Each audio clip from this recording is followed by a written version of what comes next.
Don Hall asks, will the Senate take a stand and demand oversight over Obama's czars? Oh, Don, where are you? Thank you. You know, I got asked that question by a doctor last night at an event, and I think the answer, quite frankly, is we're not sure where jurisdictionally we can find the oversight. This is a crafty way to bypass the Constitution and the Senate's advise and consent to nominations of the President. Clearly the American people are the losers in this, and more importantly, the precedent of the United States Senate relative to approval of the nominations of the President. The fascinating thing is that he's got secretaries that have been nominated and confirmed that have no power whatsoever. They make no decisions within the agencies. It's made by the individual that the President has brought in as a czar, who's making all the policy decisions and therefore bypassing the jurisdiction of the Congress from a standpoint of oversight. So we're desperately trying to find that oversight hook that gets us within the White House, that gets us within the agency. We may have to get there via the Secretary, and I'm not sure that we're going to get a satisfactory answer from them or the type of oversight that I would like to see.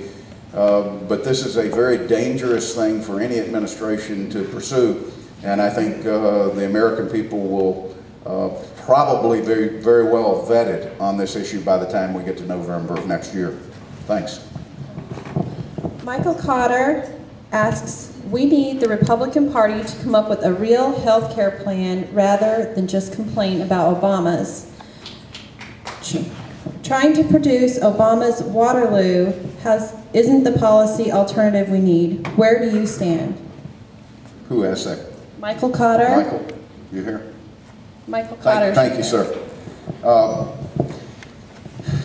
Let me just say, without getting into a lot of depth on it, 3.5 years ago, one of my best friends in Washington, Senator Tom Coburn from Oklahoma, a practicing OBGYN, and I realized that healthcare was unsustainable at its current level of investment.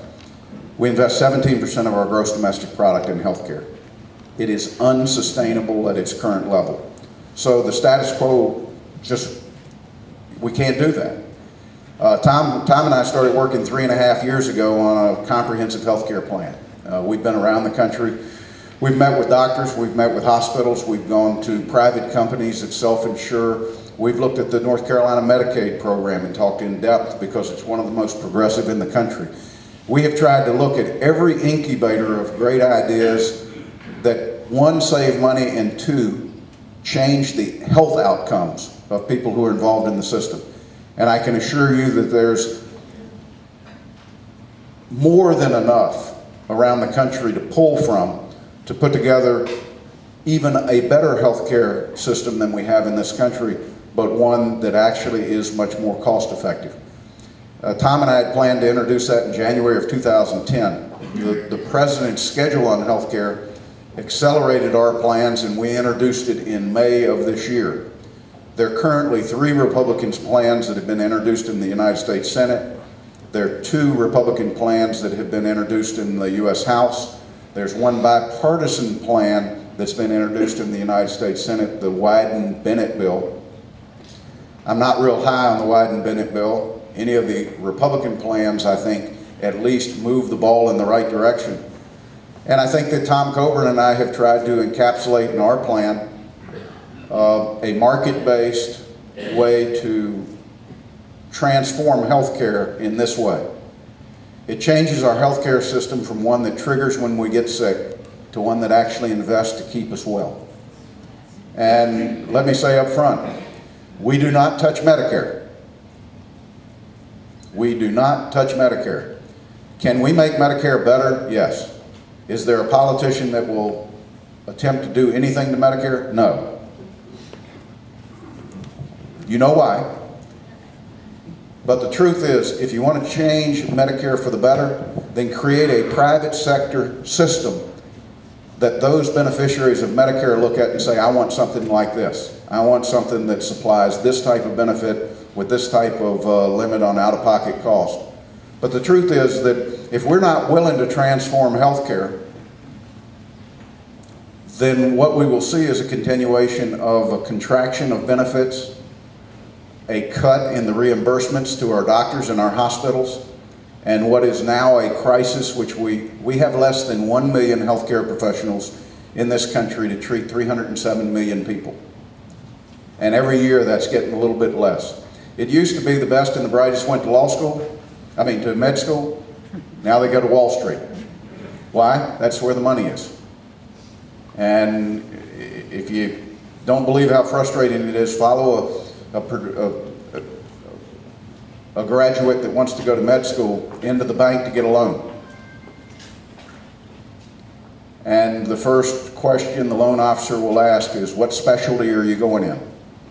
And if they say primary care, he gives them the address of the bank down the street, because he knows that's a 20-year payback on the student loan and the residency that they have to go through. And the truth is, if we want more primary care docs, then we have to pay. And we can find a transparent way to take the system and actually reimburse healthcare professionals fairly. I don't want to dwell on this too long, but let me just explain to you where the problem is in healthcare.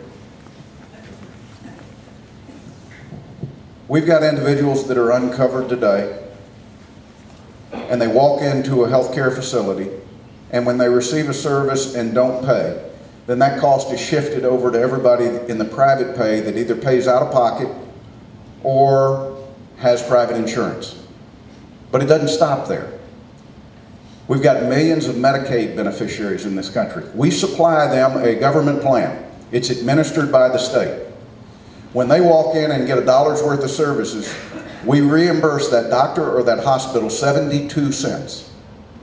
So for every Medicaid beneficiary, somebody that we've given a government coverage of health care, we shift 28 cents from the provider over to the private sector, out-of-pocket pay or covered by health insurance. For every one of you on Medicare, when you go into the healthcare provider, we reimburse that provider 91 cents. So we shift 9 cents of every dollar out of Medicare, back over to the private side. So we've got at least 3 pots that are shifting to the private side. And we've been cutting the reimbursement on Medicaid and Medicare, which is the reason that the inflation rate has been coming on private insurance and out-of-pocket pay. Now here's what the president, in a simple way, here's what the president wants to do. He wants to create a government competition on the private side that in the legislation that the House passed says that this new government insurance product is going to pay similar to other government plans, meaning somewhere between 72 cents and 91 cents. So we're going to take a third of the private side away, and we're going to put it on the left side where it's going to reimburse less than $1 for a dollar's worth of services, and now we're going to create a fourth entity that shifts over to the private side. Now, I don't need to tell you that you're not going to get a different result when you add a fourth component over here.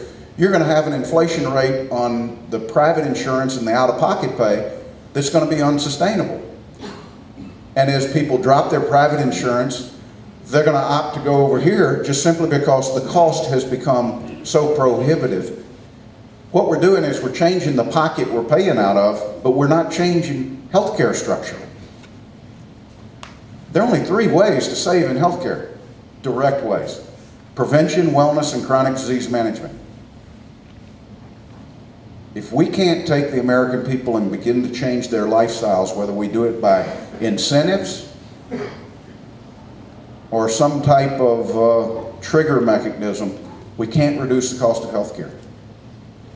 We've got to take the American people that are well and keep them well. We've got to take those that are sick and get them well and keep them well. We've got to take those that are hospitalized and get them well, get them out, and pay somebody to keep them well. But in large measure, part of it's going to come back to those of us as individuals beginning to make the right health choices